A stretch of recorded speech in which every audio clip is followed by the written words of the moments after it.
Hello and welcome to another video. Today I'm going to replace the thermostat of the Elan. This is the box of the thermostat. This is what the thermostat looks like. The signs of a thermostat being broken are usually car can't get up to temperature. You may find the opposite as well, but that's very unlikely. So, the process of removing swapping the thermostat is a little bit more time consuming than I would like it to be, because I have to drain the coolant. I do that from the bottom of the radiator. I jack up the car, go to the bottom, pull the bottom hose out of the radiator and just let the whole thing drain to a bucket. So without any further ado, let's get on to the process of actually removing the existing one and replacing it with this one. So let's get started. Now, for the purposes of this demonstration, I'm going to unplug everything.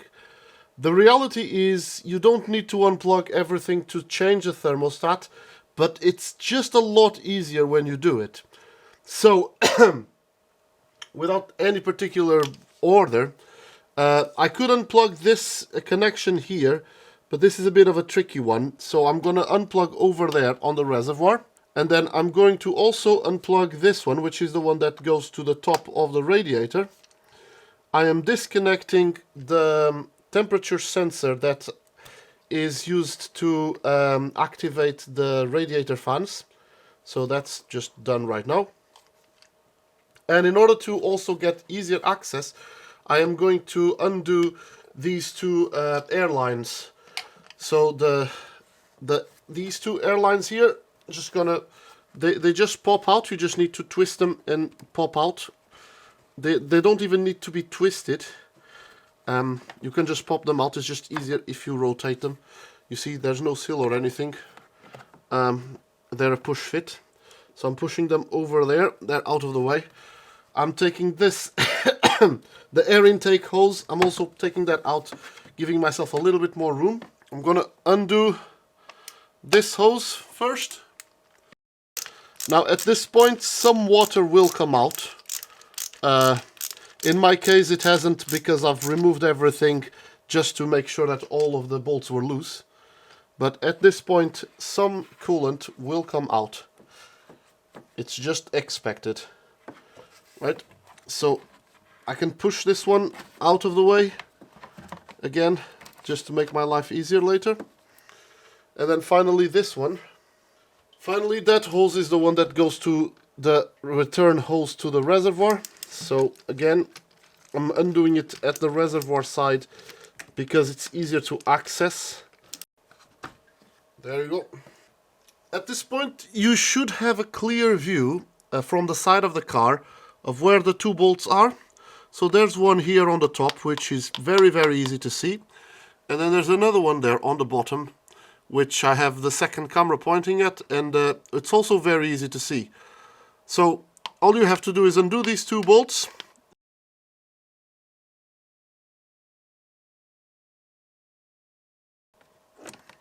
And after those two bolts are free, the thermostat housing comes out. We got a gasket. We got a bolt that just fell and dropped on top of the gearbox. Got the second bolt here, and then we have the broken thermostat. So that's the broken thermostat and gasket coming out. So that's the kit with the new thermostat. It's a kit that comes with multiple gaskets. I've already taken out and experimented, and this is the correct gasket. You can see it's already a bit dirty. That's the correct gasket to go back in. And then there's the thermostat here. So all we have to do is line up the thermostat, and you can see that it just it's got a little bit of an indentation where it slots. And then after it slots, it kind of like wants to stay there. Of course, it will drop very easily. And the way that I found this to be easiest to do is to put the gasket over the housing with the bolt. Line it up with the bolts, just like we'll do with any exhaust gasket, really. And now it's just a matter of putting the housing there and not letting the thermostat jump out, which is a little bit annoying because you got to balance the gasket and the thermostat. And that's why undoing all of the pipe work helps. So that's the gasket. That's the top nut now. And now I'm just trying to figure out exactly the location for the bottom one. That's the bottom one lined up now. And now it's just a matter of tightening up everything. Just like with anything that you tighten, don't over tighten one side. Do both sides and then get the final bit done. The things I do for the camera. The things I do for the camera.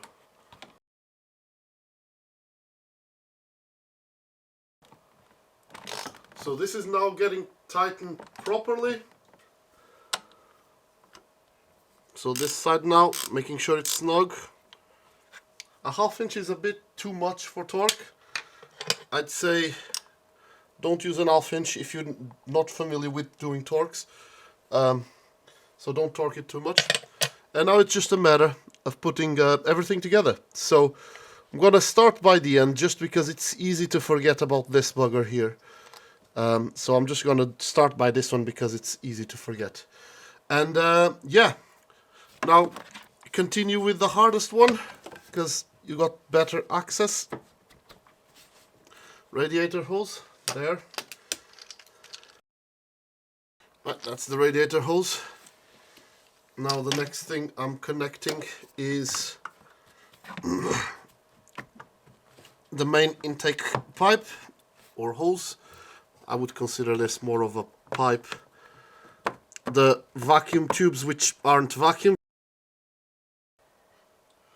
Next, the reservoir. Just make sure that everything is snug, not going anywhere. And now that the thermostat is in place, I'm going to connect the radiator hose at the bottom of the radiator and tighten that, and then I can fill it up with new coolant. And the final thing to do, it's just to top up with coolant again. So now that the reservoir is completely full, I'm going to lift up the light pod and bleed the radiator a little bit by undoing the screw, the bleed screw that is underneath the light pod. So as time goes by, the coolant keeps going in down and filling and the air comes up. Now I can see bubbles here. Of course the camera won't be able to see it. Well, that's the water coming out of the bleed valve now.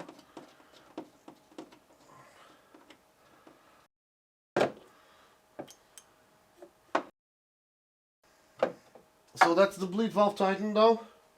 Now the only thing missing is that I should bleed the car while warm and let the car actually warm up and the thermostat open so that the water flow in all directions.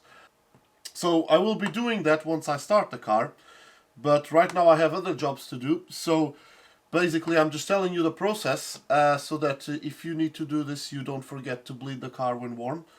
It's just the same process, top up more water, use the bleed screw, but while the car is running so that all of the pockets of air are flown out.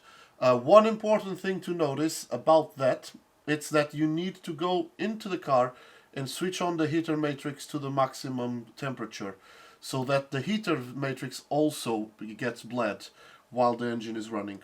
So yeah, start the car, make sure that you have some coolant and let the car warm up, switch on the heating, put the heating in the maximum, and then come around, keep topping up, bleed on the front. Once the front is coming out with the water, close it, let it warm up, and just let the air, well, you don't need the air flowing, but let the heater, give it some time so that it can fill up the heater matrix, and then you can top up with more coolant. So in my case, I'm just going to top up this with as much coolant as possible, because I know the heater matrix will have to be bled as well later. That's it for replacing the thermostat. Thank you for watching, and I will see you in the next video.